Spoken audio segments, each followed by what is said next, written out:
ॐ अज्ञानतिमिरन्धस्य ज्ञानाञ्जनशलाकया चक्षुरुन्मिलितं येन तस्मै श्रीगुरवे नमः। नमो विष्णुपदाय कृष्णपृष्ठाय भूतले श्रीमते भक्तिवेदान्तस्वामिनिति नामिने। नमस्ते सरस्वतीदेवे गौरवाणी प्रचारिणे निर्विशेषा शून्यवादी पाश्चात्यदेशतारिणे। जय श्री कृष्ण चैतन्य प्रभु नित्यानंद श्री अद्वैत गदाधर श्रीवासादि गौर भक्तवृंदा।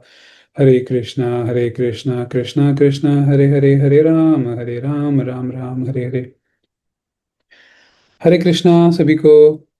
तो आप सभी का स्वागत है हमारे daily Monday to Friday Valmiki Ramayana discussions में। और अभी हम किष्किंधा कांड में भगवान श्री राम के मुख से निकली हुई वाणी को थोड़ा ध्यान से पढ़ने की कोशिश कर रहे हैं। और अभी वाली और भगवान राम का संवाद चल रहा है। वाली ने भगवान राम के ऊपर कुछ कुछ एलिगेशंस लगाए थे, कुछ कुछ आरोप लगाए थे। गलत आरोप थे, उसमें इतना कुछ तथ्य था नहीं। लेकिन भगवान राम उन आरोपों के का एक तरह से जवाब दे रहे हैं, है ना। तो हम उनको थोड़ा अच्छे से डिस्कस कर रहे थे। लास्ट में हमने देखा था 2 दिन पहले, जो फ्राइडे वाली क्लास थी उसमें देखा था कृष्ण राम भगवान बोल रहे थे कि मैं एक उच्च कुल से आता हूँ।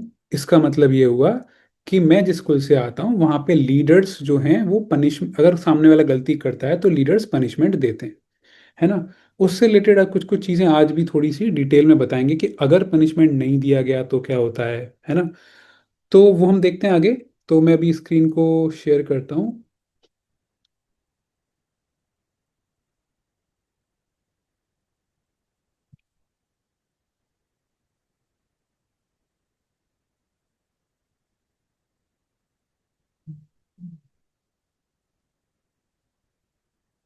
आई होप आपको ये स्क्रीन विजिबल हो रहा होगा। और इसका साइज, हम्म तो 22 तक हो गया था। 23वां श्लोक। भरतः तु महीपालो वयं तु आदेशवर्तिनः त्वं च धर्मात् अतिक्रान्तः कथं शक्यम उपेक्षितुम। हमारे राजा भरत हैं, हम लोग तो केवल उनके आदेश का पालन करने वाले हैं।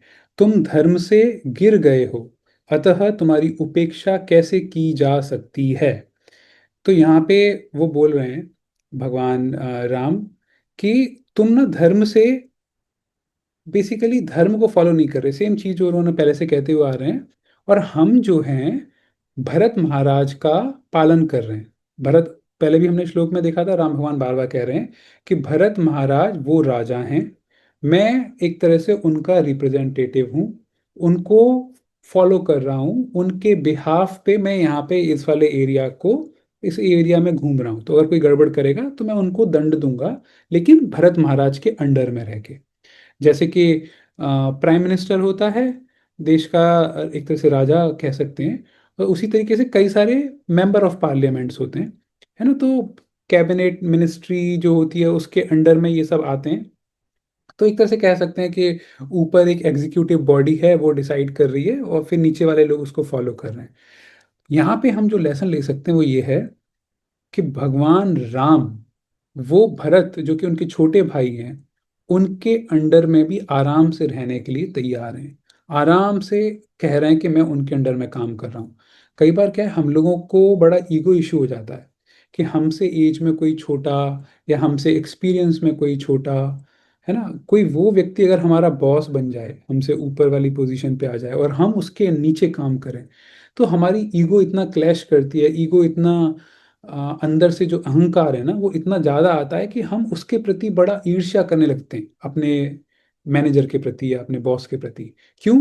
क्योंकि यार अरे वो तो मुझसे एज में भी छोटा है, एक्सपीरियंस में भी छोटा है, हाँ, लेकिन मैं उसके नीचे काम कर रहा हूँ। यहाँ से हम ये सीख सकते हैं कि हमको ऐसा नहीं सोचना चाहिए। भगवान राम जिस प्रकार से बहुत ही अच्छे से बिना ईर्ष्या से भरत महाराज के लिए बोल रहे हैं कि मैं तो उनके अंडर में काम कर रहा हूँ।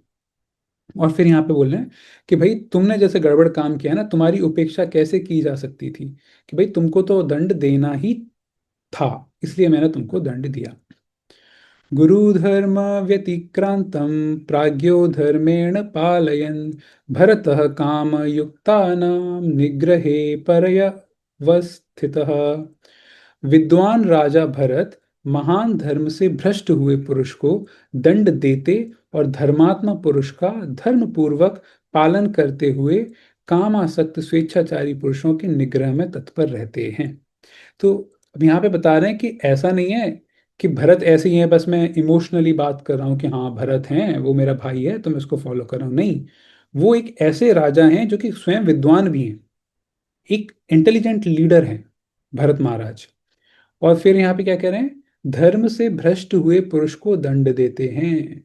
तो ये भरत महाराज का दिया हुआ कहा हुआ वाक्य है, या भरत महाराज की गाइडेंस है कि अगर कोई धर्म से भ्रष्ट होगा तो उसको आप दंड दो।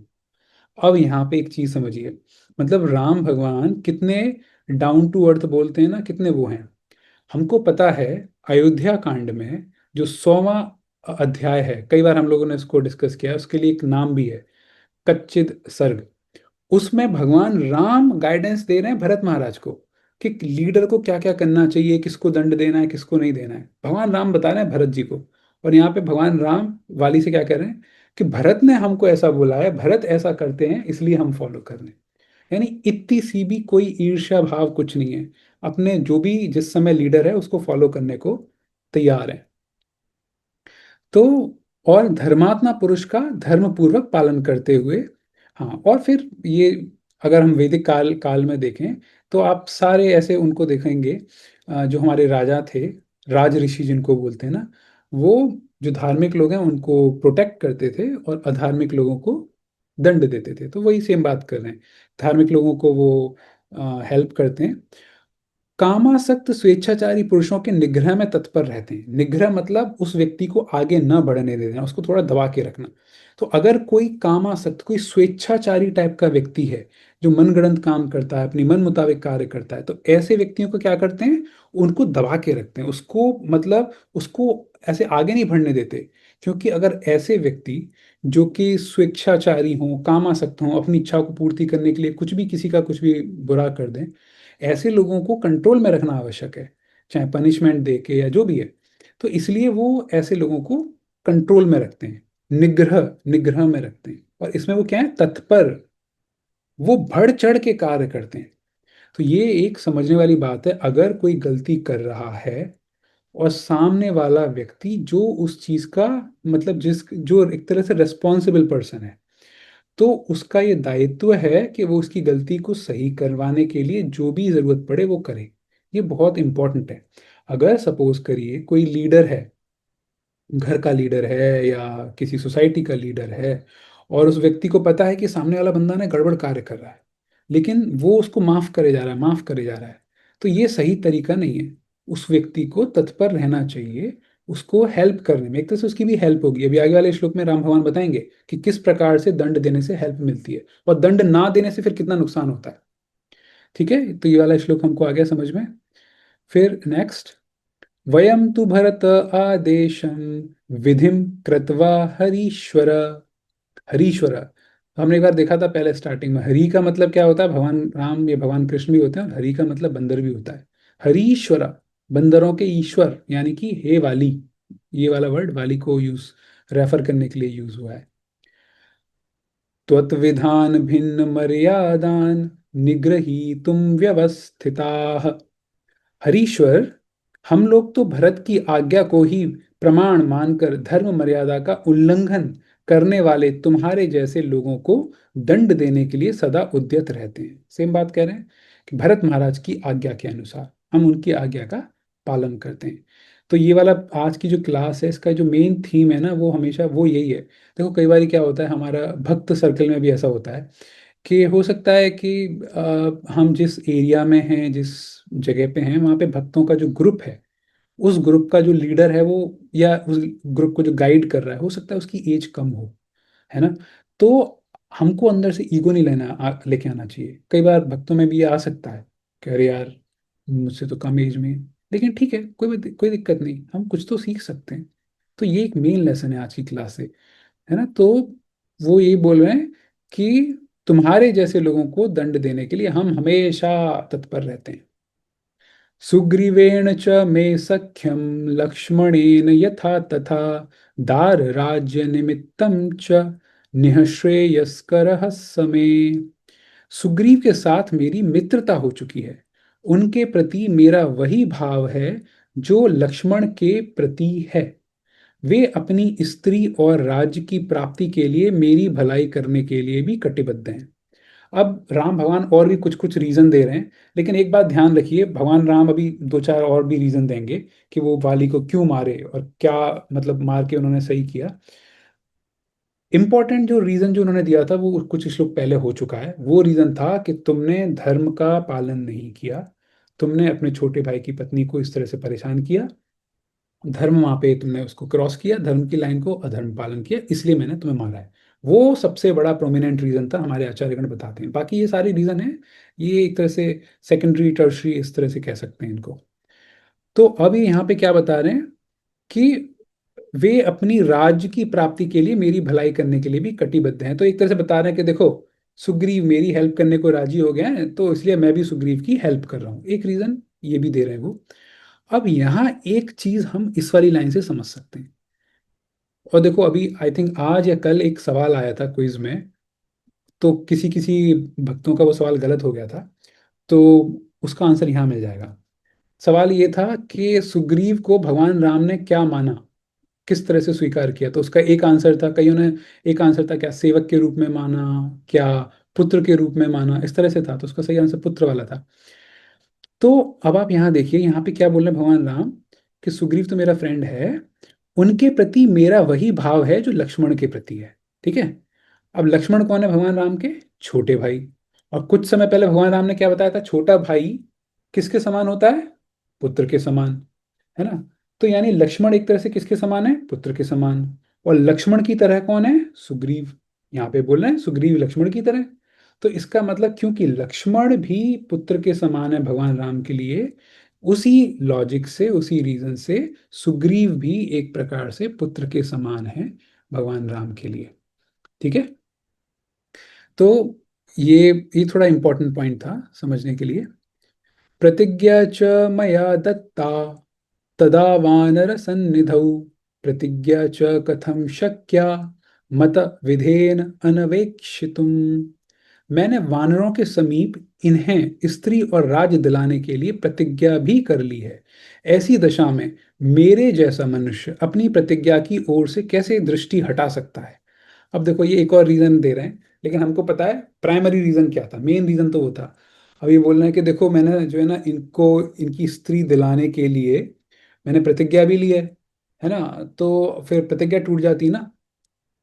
तो यहाँ पे हमको एक चीज समझनी चाहिए। एक तरह से भगवान राम ये कहना चाह रहे हैं, वाली ने एक आर्ग्यूमेंट दिया था कुछ समय पहले।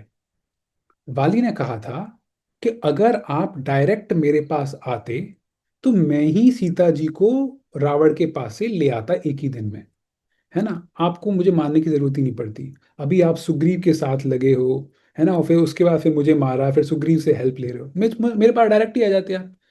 तो उसका एक तरह से जवाब दे रहे हैं राम भगवान यहाँ पे इनडायरेक्टली। वो क्या कह रहे हैं कि अगर मैं तुम्हारे पास आ जाता तो मेरी पत्नी तो मुझे मिल जाती, तुम लाके दे देते। लेकिन सुग्रीव जो कि मेरा दोस्त है, मेरा मित्र बन गया है, और मेरा एक तरह से पुत्र के समान भी हो गया है, उसकी पत्नी का क्या? तुम मेरी पत्नी को तो ले आते, लेकिन उसकी पत्नी तो तुम्हारे पास ही है ना, उसको कैसे, वो कैसे उसको वापस मिलती? तो इसलिए मैंने तुमको मारा। ठीक है, एक रीजन ये भी है। तो ये भगवान राम ने दिया है।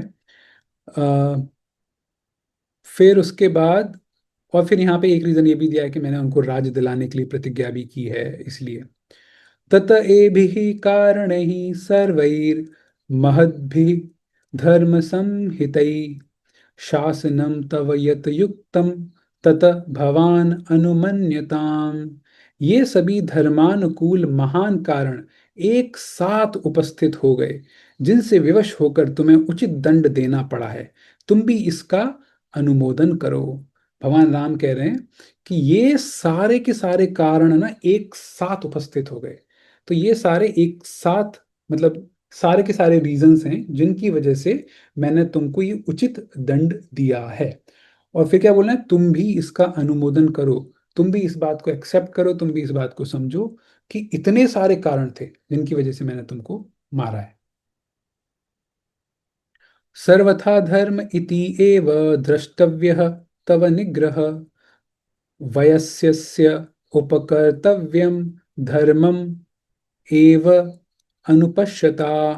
धर्म पर दृष्टि रखने वाले मनुष्य के लिए मित्र का उपकार करना धर्म ही माना गया है।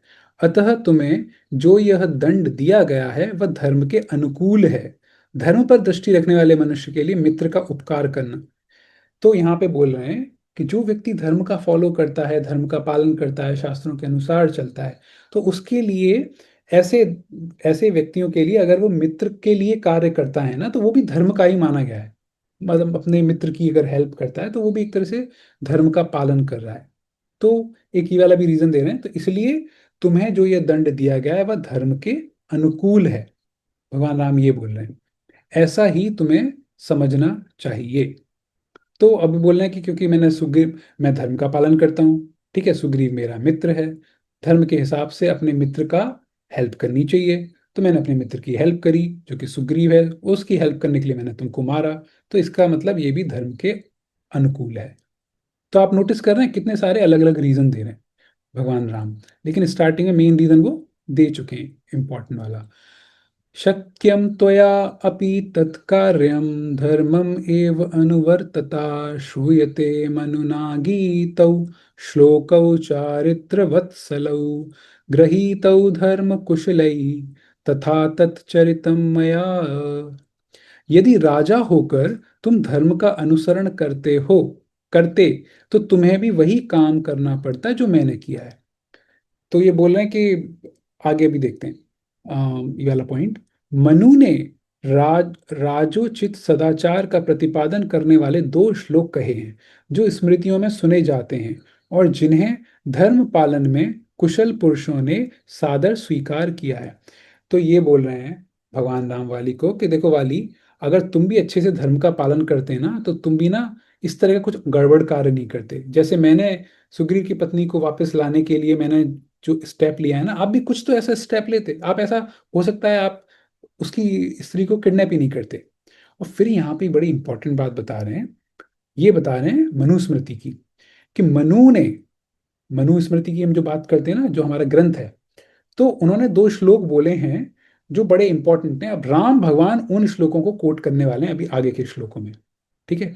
और फिर क्या कहते हैं, धर्म पालन जो मनुष्य जो करते हैं ना, उनको वो वाले श्लोक मानने चाहिए, उनके अनुरूप चलना चाहिए।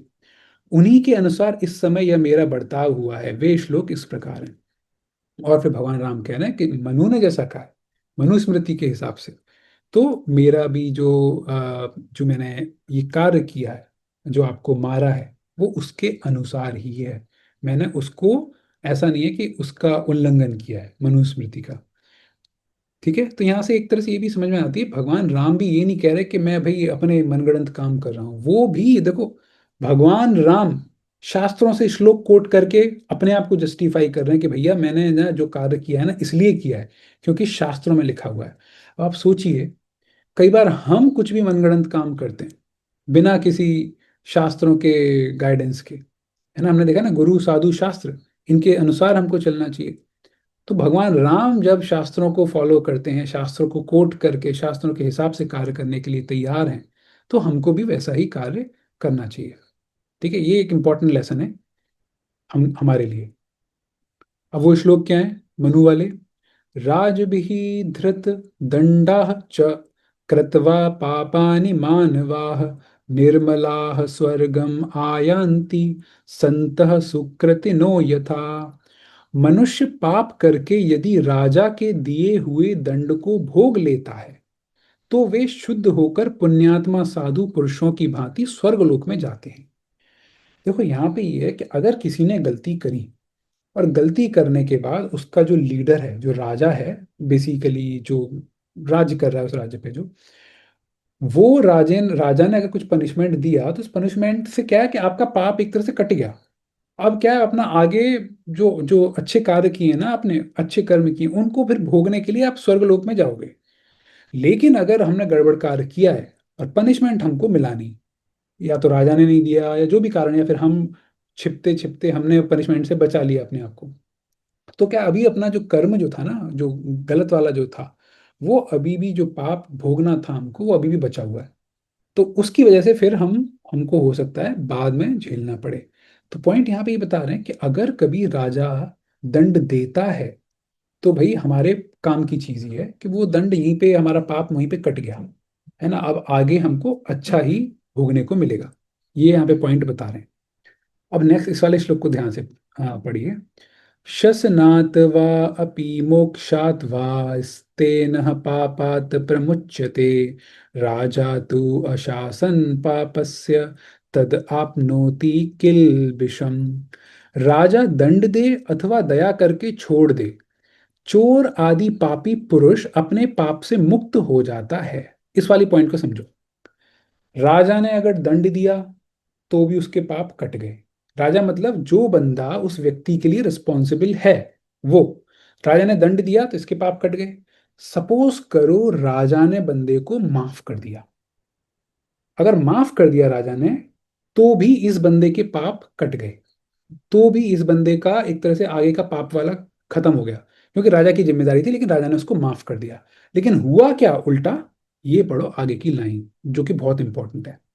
किंतु यदि राजा पापी को उचित दंड नहीं देता तो उसे स्वयं उसके पाप का फल भोगना पड़ता है।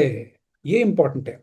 अगर राजा ने दंड नहीं दिया, उसने थोड़ा सा ढीलता दिखा दी, है ना, कि चलो दया कर देते हैं, छोड़ देते हैं, कुछ भी दंड वंड नहीं दिया, तो वो बंदा, सामने वाला बंदा तो बच गया, उसके पाप कट गए, लेकिन उसके बदले का पाप किसको मिलेगा, उसके बदले का पनिशमेंट किसको मिलेगा, वो मिलेगा इस राजा को। ठीक है। तो इसलिए ये एक इंपॉर्टेंट चीज है। तो इसलिए कई बार अब यहाँ से हम क्या लेसन ले सकते हैं, हम ये ले सकते हैं कि हमको भी, अगर हम कभी रिस्पॉन्सिबिलिटी वाली पोजीशन पे हैं, लीडरशिप वाले रोल में हैं, हो सकता है हम एक स्पिरिचुअल कम्युनिटी में एक लीडर वाले रोल पे हों, अगर हमको दिख रहा है सामने वाला गड़बड़ काम कर रहा है और अगर हम प्रॉपर कोई एक्शन नहीं लेते तो जिम्मेदार होंगे हम। ठीक है। और हमको, जिम्मेदार से ज्यादा हमको वो पाप और या फिर जो भी उसके सफरिंग्स प्रॉब्लम्स, वो हमको झेलना पड़ेगा, सामने वाला तो बच जाएगा। तो अब आप डिसाइड करो कि आपको झेलना है या नहीं झेलना, पहली चीज। और दूसरी चीज, अगर आपने उसको छोड़ दिया ना, वो बंदा जाके और ज्यादा तहलका मचाएगा और ज्यादा दिक्कत करेगा, अगर आपने पनिशमेंट नहीं दिया तो खुद भी आप सफर करोगे, सामने वाला वो और दुनिया को सफर करवाएगा। तो इससे अच्छा ये ना, आप एक्शन लो, चाहे हल्का एक्शन लो, कुछ तो लो भाई। तो एक चीज तो ये हो गई। अब एक और इसका इंपॉर्टेंट रोल, कई बार क्या होता है, जो स्पिरिचुअल मास्टर होता है या जो, स्पेशली कई बार स्पिरिचुअल ऑर्गेनाइजेशन में हम लोग रिकमेंडेशन लेटर भेजते हैं, कभी दीक्षा जब होती है ना लोगों की, भक्तों की, तो कई बार क्या है, अगर सामने वाला व्यक्ति ढंग से भक्ति कर रहा है, सब कुछ कर रहा है, तो अच्छी बात है, कोई बात नहीं। लेकिन अगर सामने वाला व्यक्ति ढंग से भक्ति नहीं कर रहा और एक दूसरे व्यक्ति ने, जो उसका काउंसलर है जो भी है, उसने उसका नाम रिकमेंडेशन में दे दिया, उसने उसके लिए रिकमेंडेशन भेज दी कि भैया हाँ आप इसको जाके दीक्षा दे दो। अब ये बिल्कुल वैसी ही बात हो जाएगी जैसे यहाँ पे राजा का इन्होंने हिसाब किताब बताया कि राजा ने माफ कर दिया, तो उस बंदे का तो कुछ नहीं है अभी, क्योंकि आपने उसको रिकमेंड कर दिया है, जबकि आपको पता है कि ये सामने वाला व्यक्ति ढंग से नहीं कर रहा। इस वाले केस में उसका जो पाप दंड जो भी चीजें वो किस पे आ जाएंगी, आपके ऊपर आ जाएंगी। ये कौन कह रहा हूं, मैं कह रहा हूं, नहीं मैं बिल्कुल नहीं कह रहा, भगवान श्री राम यहाँ पे बता रहे हैं। मनुस्मृति के वचनों को भगवान राम कोट कर रहे हैं। इसलिए ये एक इम्पॉर्टेंट चीज है। कभी भी हम किसी को रिकमेंड कर रहे हैं, कभी किसी को इनिशिएशन दिलवा रहे हैं, या ऐसी सिचुएशन में हमको इस चीज का बहुत ध्यान रखना चाहिए। दोनों तरफ से गड़बड़ होती है। आपने गलत व्यक्ति को रिकमेंड किया तो आप भी गए, और वो व्यक्ति क्योंकि गड़बड़ वो ढंग से फॉलो नहीं करा तो वो और दिक्कत करेगा बाद में। ठीक है। तो ये एक प्रैक्टिकल लेसन है हम लोगों के लिए। चलो इस वाले श्लोक को हम कल पढ़ लेंगे 33 से, आज हम यहीं तक रखते हैं। तो आज की क्लास में स्क्रीन शेयर ऑफ करता हूँ। आज की क्लास से रिलेटेड अगर किसी का कोई डाउट है तो आप इस हैंड रेज कर सकते हो, मैं फिर आपको अनम्यूट कर दूंगा।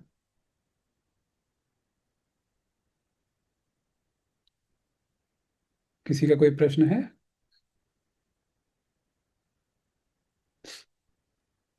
हाँ रिया हरे पूछ। कृष्णा प्रभु जी। हाँ साराक्षी, यस। मुझे पहले तो ये नहीं पता हैंड रेस कहाँ से करते हैं, आप मुझे ये बता दीजिए प्लीज। कोई बात नहीं, अभी तो आप पूछ लीजिए, हैंड रेज का छोड़िए।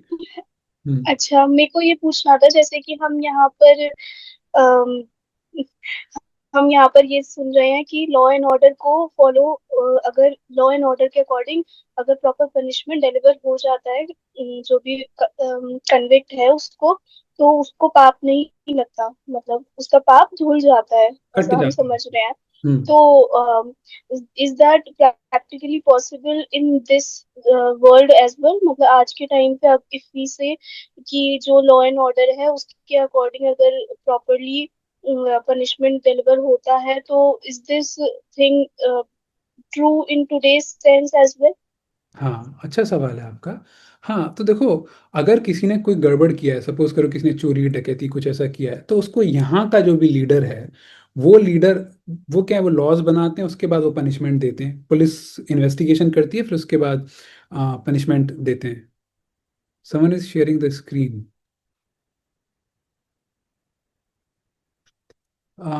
एक सेकेंड, हाँ, एक सेकेंड रुकिएगा आप।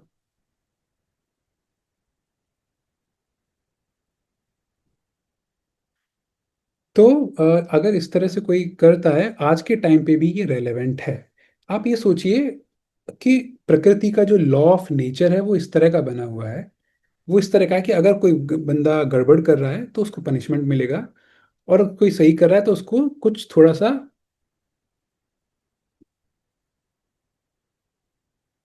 थोड़ा सा उसको फिर एक्चुअली क्या ना, बीच में से डिस्ट्रैक्शन हो जाता है अगर कोई बार स्क्रीन वो करते हैं, तो उनको रिवार्ड मिलेगा। लेकिन पॉइंट यहाँ पे ये है कि ये रिवार्डिंग और पनिशमेंट वाली चीज़ें ज़रूरी नहीं है कि ये इसी वाले ये जो एज है या फिर ये वाला जो जन्म है इसी में मिले। कई बार ऐसा भी हो सकता है कि हमको जो रिवार्ड या पनिशमेंट मिल रहा है, हो सकता है 2-3 जन्म के बाद भी मिले। तो अगर सपोज करो किसी ने बहुत ही ग्रेव अपराध किया है, मर्डर कर दिया है, कुछ बहुत कुछ इस तरह का कर दिया, लेकिन सपोज करो उसको बहुत ही हल्का फुल्का सा पनिशमेंट यहाँ पे दिया है, यहाँ के राजाओं ने, तो ऐसा हो सकता है कि ये नहीं कह सकते, हो सकता है कि पूरा पनिशमेंट भी कट गया हो उसका, लेकिन कुछ किसी ने बहुत ही गड़बड़ वाला कार, जिसको बोलते हैं जघन्य अपराध किया है, लेकिन यहाँ पे उसको हल्का सा पनिशमेंट मिला है। तो ऐसा हो सकता है अगली लाइफ में, इसी लाइफ में प्रकृति, लॉ ऑफ नेचर जिसको बोलते हैं, लॉ ऑफ कर्मा, वो हो सकता है कुछ और भी उसको पनिशमेंट दे दें। यानी कि सारा कर्म, इसका सारा पाप नहीं कटा, तो कुछ और भी उसको प्रकृति की तरफ से किसी और तरीके से उसको मिल सकता है। लेकिन ऐसा भी हो सकता है कि किसी ने हल्का सा कुछ गड़बड़ किया हो लेकिन ज़्यादा भारी पनिशमेंट मिल गया हो उसको, तो फिर हो सकता है कि अब वो वहाँ पे न्यूट्रलाइज हो गया है। अब coming back to your question कि क्या ये वाला चीज़ आज भी वैलिड है, आज के समय में वैलिड है, तो हाँ, ये आज के समय में वैलिड है। लेकिन यहाँ पे एक इम्पॉर्टेंट फैक्टर ये आ जाता है कि हमारा जो जस्टिस सिस्टम है ना, भारत का या फिर किसी भी देश का, वो एक इतना अच्छा होना चाहिए कि अगर कोई गड़बड़ कर रहा है तो उसको प्रॉपर पनिशमेंट मिल जाए, जिससे कि उसका पाप यहाँ का यहीं पे हो जाए और बंदा थोड़ा सा अपनी लाइफ में इंप्रूव करे। अगर और फिर सामने वाले को भी जस्टिस मिल जाए ना, जिसके साथ उसने गड़बड़ काम किया है, उसको भी तो अंदर से थोड़ा ठंडक मिलेगी, शांति मिलेगी। लेकिन आजकल अगर आप देखते हो कि ना, कितना justice delayed is justice denied, कई बार 10-10 साल, 15-15 साल हो जाते हैं, पुलिस का इन्वेस्टिगेशन ढंग से नहीं होता या कोर्ट में घूम रहे हैं, वो हो जाता है। तो अगर सपोज करो कोई बंदा, कई बार क्या, बेल गड़बड़ किया, बेल लेके बाहर है, और उसको कुछ पनिशमेंट नहीं मिला इस लाइफ में, बड़ा खुश हो जाएगा बंदा, है ना, कि मैं तो बच गया। लेकिन कहाँ पे बच गए, हो सकता है अगले जन्म में आपके साथ बहुत बड़ी दिक्कत हो। आई होप क्लियर हुआ होगा आपको थोड़ा। जी जी, हरे कृष्णा। हरे कृष्णा। रिया, आपका भी सवाल था एक। हरे कृष्णा भैया, आई थिंक बहुत शोर आ रहा होगा, मैं छत पर हूँ इसीलिए। मेरा क्वेश्चन ये था कि आपने बताया था ना कि जब बाली को राम भगवान ने मारा था, तो राम भगवान उनको आंसर देते हुए उन्होंने राम भगवान ने ये कहा कि मैंने कुछ नहीं किया है, जो किया है मैंने अपने शास्त्र के अकॉर्डिंग किया है, कि मतलब शास्त्र में ये लिखा है तो इसलिए मैंने आपको ऐसे दंड दिया है। तो वैसे तो बाली ने ये क्वेश्चन नहीं किया और करना भी नहीं चाहिए, क्योंकि जो किया भगवान ने सही किया बिल्कुल।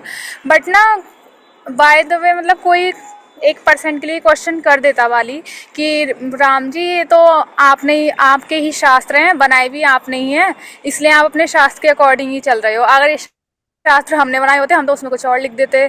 तो ये क्या बात हुई, आप रूल भी खुद बनाते हो और खुद ही फिर उसके अकॉर्डिंग चलते हो, और कोई और उससे थोड़ा अलग चल जाए तो आप उसे दंड दे देते हो।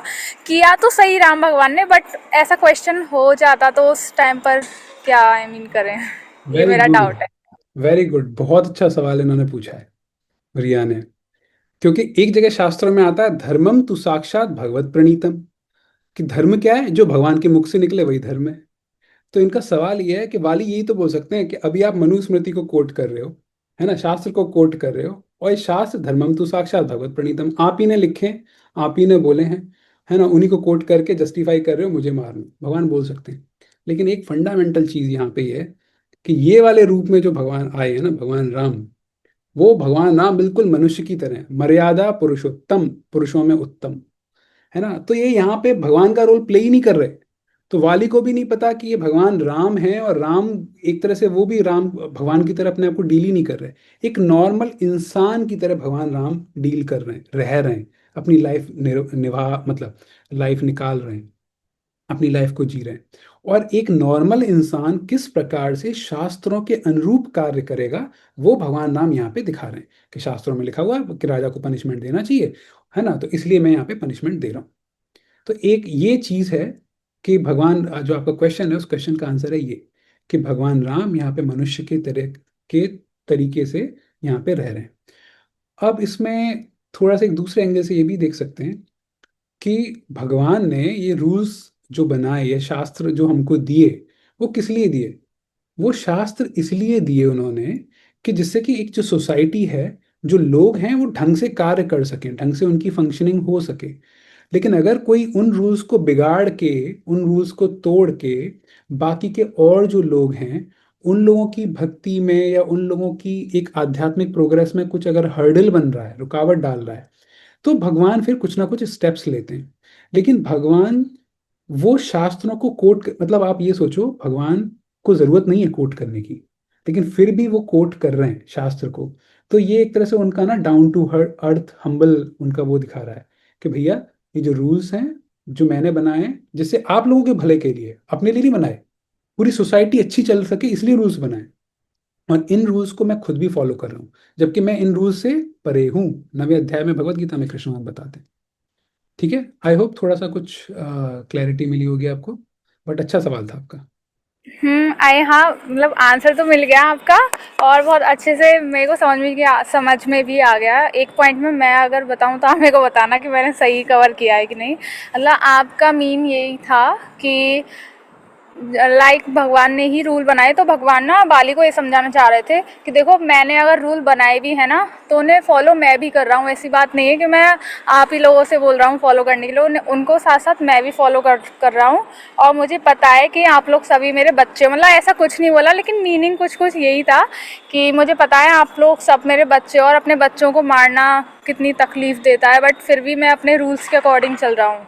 ऐसे करके कुछ मेरे को हाँ, समझ इसको में आया। वैसे कह सकते हैं, इसमें ये वाला पॉइंट ले सकते हैं जो आपका फर्स्ट वाला पार्ट था, कि मैंने ये रूल्स बनाए जिससे कि आप लोग खुश रह सको, लेकिन आप उन रूल्स को बिगाड़ रहे हो, इसलिए उन रूल्स को मेंटेन करने के लिए मैं उन रूल्स को फॉलो करते हुए ही मैंने आपका वध किया।